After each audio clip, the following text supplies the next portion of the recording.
Ang gahom sa Ginoo permanente gid na siya niya, why imposible sa iyang gahom. Munang ang atong salmo nakapangandoy nga unsa to?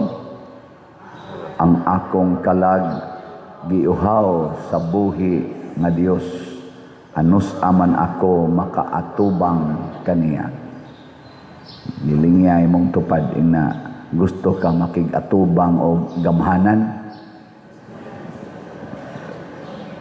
Unsay imong bation kung makaatubang kag tao nga dako kay gahom, dakog authority sama sa presidente sa Pilipinas, unsay imong bation?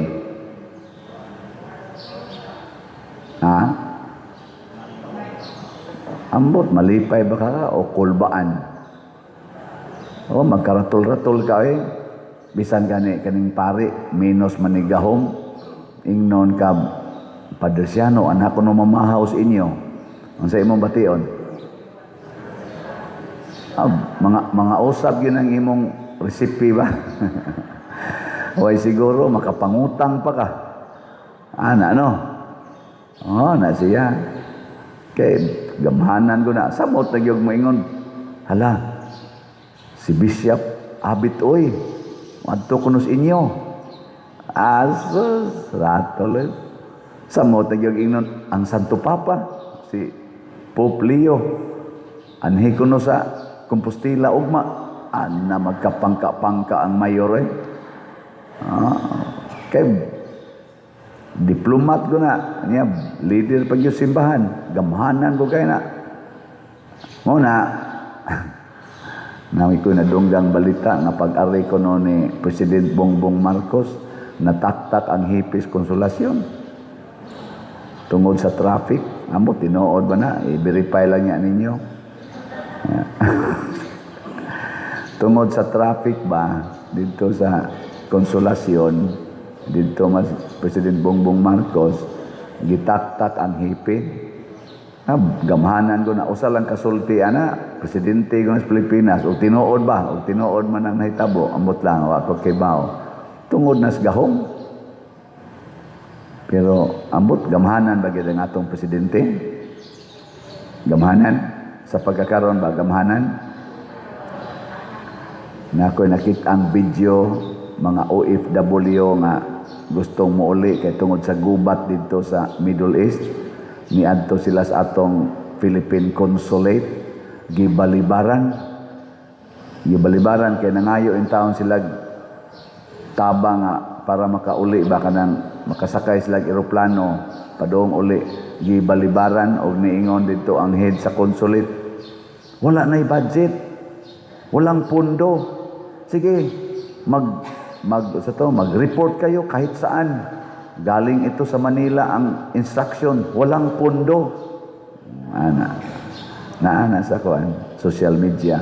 So sa ato pa kay way pundo, wa nay kwarta ang Pilipinas, pasabot way gahom ang Pilipinas. Wa nay gahom, wa nay pundo. Lingay mong tupad ina ubay-ubay pa kag pundo. Ubay-ubay pa kadiyag pundo. Napay sakaros presyo ay sos grabihan sakas presyo. Murag rakit sakag dito. Niya punan pa nga ang mga businesses nga mga gagmayng businesses nasira, ang uban nagtaktak og mga empleyado kay minus na kay kita, samot na gyud. Murag way gahom ang ato rong presidente sa pagsulbad sa dagko kayong problema. Kutob ra gyud sila sa impeachment. Ang ilang gahom naas impeachment. Siging impeach. Nya kinsay gi-impeach? Vice Presidente. Imbis unta magtinabangay na sila karon kay niata sa tumang kalisod, i-impeach naman noon saon pa pag-function na. Ako lang ning hisgutan kay mura ni siyag sanla. Diri sa atong unang pagbasa na ay sanlahon. Bisag unsa niya kagamhanan Bisag unsa ka hari, ang hari sa Syria atong panahona maoy banggiitang hari niya kani siya sinaaman, right hand kini sa hari. Gamhanan kaayo, mukurog ang mga hari basta makadungog og nga naaman kay siya maoy leader sa manggugubat. Motong pagpada og letter sa hari sa Syria ngadto sa hari sa Israel nga ayuha ang sanla ni Naaman, pastang pagkaratula sa hari. Nayabag man usab Ginoo ko dire nga ayuhon karatul-ratul ngita lang ginigbikil ning tawhana aron gubaton ko nya wara ba ko daganan ani. Ang relax kaayo ang tao nga naay Ginoo nga si Eliseo, ang propeta sa Dios. Pari adris Naaman nag-abot dito suswa pag yun mo gawa si Eliseo gasugo rag tao nga paadtuan nas Naaman sa sapa sa Hordan patusloban na dito kapito pastang suko ang Naaman wa siya kailan ako murag ana bang yang pagkasulti ba ngano man siya mo gawas nganong gasugo-sugo raman siya ngano man kunya gawasa nya iya unta kong gipangajian nya iyang giwarawarahan sa iyang kamot ang akong sanla aron maayo dayon iya pag kong suguon ngadto anang sapa sa Hordan nga kabati anang sapa daghang mga nindot sapa sa amo murag inana ba pero niuli naman dato siya gabagutbot naa sad siya sulugoon tanawa ha sulugoon niya na Israelite yun. Sir ni ana man kita dinhi murag wa man tingali mawa nato kun mutuslod lang ka dito kapito unya sa dili sa kamaayo ako lang supay-sumbayan ba nasuko naman gyud ka kanang tumana sa ang iyang sugo nya di ka maayo balik ko na to patyon tanang propeta atong patyon na aday arang nimo kadaghan nato din hiron way makapugong nimo bisa kaning hari dinhi gikulbaan na maganing hari dinhi ato lang tumanon paubos lang ta og sa dihang nagpaubos na si Naaman og nitunlob og kapito pastilan nabalik ang iyang panit mura nagbata sa panit sa bata nga turti ng ninduta way sakit lingi ay mong tupad ina gusto ka mo bata maora ba gini atong pangandoy gusto tang mabata bisa galisod naglakaw mandoy pag mahimong bata pader iampo ko pader ang akong tuhod pader ako sang warawarahan matiwas na unta ka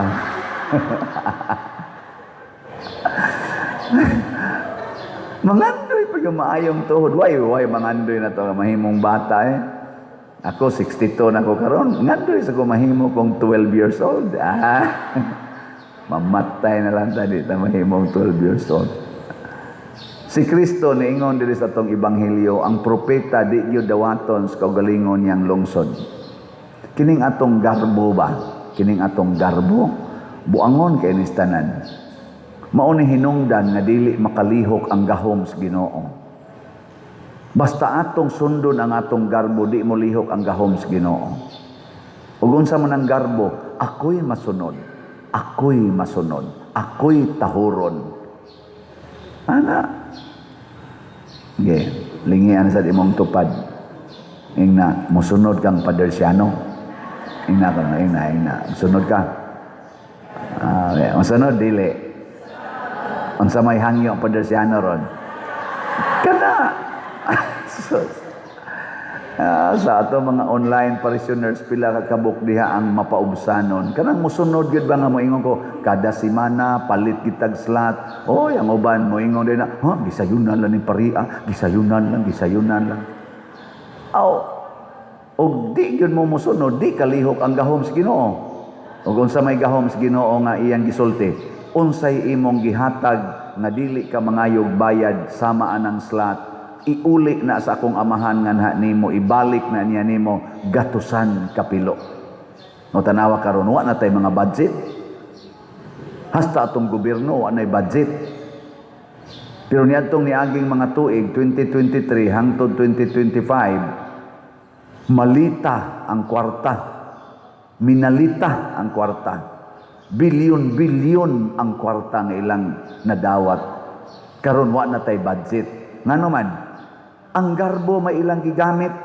Gisayunan ka na, Vice Presidente nga way kaso, imong ipa-impeach.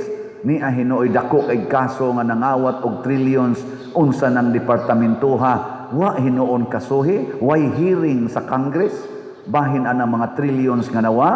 Sigig hearing aning 125 million na confidential fund nga gi-rolled out na sa kuwa. Pila na sa kay sweldo nila anang ilang hearing-hearing diha sa Congress. Hayahay kay sila, air condition ang room, lalis-lalis lang diha, smile-smile, pak-pak-pak-pak, inig ka-impeach na sa Vice Presidente. Unya ang mga tao karon nga way gikaon, way balay, wa gani ikatampalit og tambal. Millions of Filipinos karon ga ilaid sa kalisod, naa sila'y hearing ana. Mga garbuhon, mao nang naut-uta. Kanusa ka ni sila maminaw sa inagulo sa kabos. Ang atong mga OFW karon nga murag mga hulmigas gadagandagan, buto diribdagan sa diri. Wa sila'y plano. Moingon lang atong administrasyon, ingat lang kayo diyan. Wala talaga tayong magawa. Wa di mi kapadag eroplano kay way lupad, way flight, wa say nganing land trip kay gubat man fine place lang, safety. Maura na isulti. Kinsa maron sa atong mga naas gahom, Presidente versus Vice Presidente. Kinsa nila ang dunay pangandoy nga mutabang sa mga kabos? Presidente o Vice Presidente? Secret. Tanawa lang sa social media. Nya atong padako-dakuan, kinsa kaharos ato mga politicians nga nangambisyon nga maoy mupuli na sa pangagamhanan ig 2028 nga dunay pagbati sa mga kabos ug mapaubsanong musunod sa panginahanglan sa mga kabos. Marcos Group, Duterte's Group, Pinklawans Group. Na tanawa na ninyo, di ta magpakabuta. Tama na, sobra na, palitan na. Nakadungog mo anang maong timsong. Tama na, sobra na, palitan na. Kanusa mo na nahitabo? Secret. Nahitabo na nas una. Kasi kita giyon tama na, sobra na, palitan na. Nahitabo na 40 years ago. Nagsyagit ang mga Pilipinos niya kay wa man gyud maminaw. Nahitabo yun. Ang garbo makapahimon ang atong bungol, buta, pungkol, bakol. Bungol sa inagulo, tingog, tiyabaw sa mga nanginahanglan. Tinunan ka ana, muhatag og budget para sa Cebu, sa nga biktima sa linog ug sa Baguio katong Tino, 25 million ambot nahatag na baka na para sa province of Cebu. Nya doon na siya gipa-repair nga gym dito Bicol ba to? Nihatag siya 500 million. Pag-repair lang sa gymnasium. Aon sa to? Museum di ay, gymnasium naman. Museum. 500 million ang gihatag para sa museum. Ang tibuok Cebu, nga porting dako ang damage sa linog ug sa Baguio, 225 million. Di unsa man na pagtanaw? Mao na garbo, mahimo kang buta, bungol sa tinuod nga panginahanglan. Impeachment ba sa Vice Presidente? Balik-balikon ko ni. Impeachment ba sa Vice Presidente ang gikinahanglan ron sa mga Filipinos o sa mga OFWs? Paminaw sad mo naas gobyerno, mahal nga presidente, kamong naas kongreso, naas sa senado, ay mo pagsigig bungol-bungol diha. Nganong bungol man kay mo pagpatambal sa dosa tingali mo Dagko nga mong sweldo adto mo dito sa unsa tayong tambal anang dunggan. Iinti. Haron makadungog mo, masig ni clog up na dihang mga malita sa inyong dunggan. Basig na anak gisod.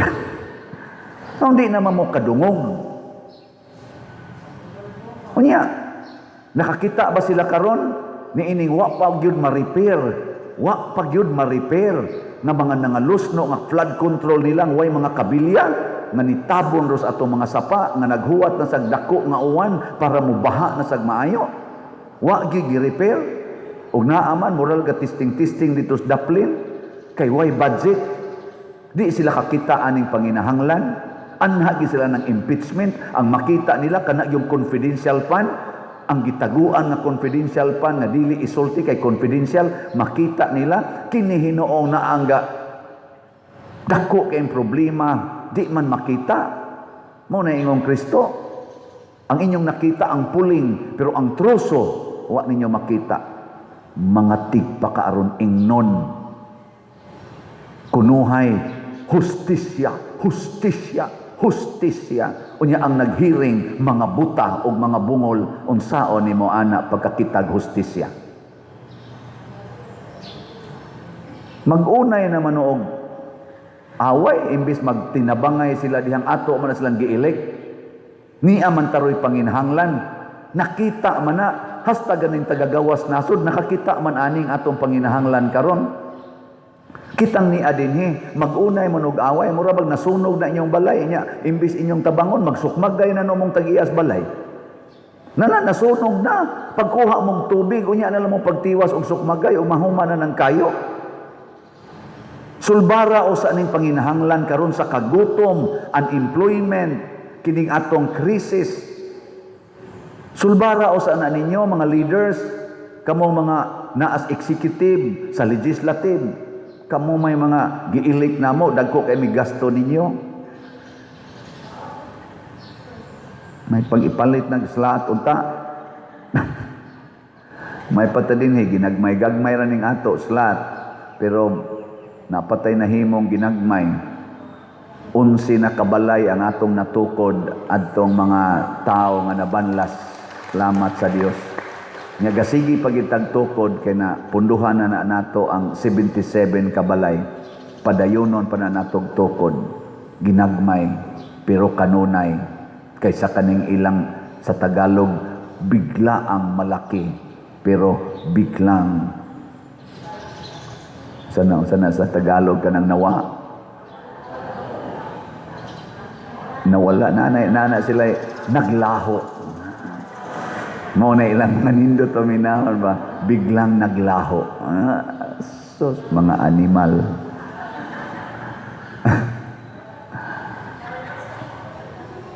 Ngayon, manindog na tayo.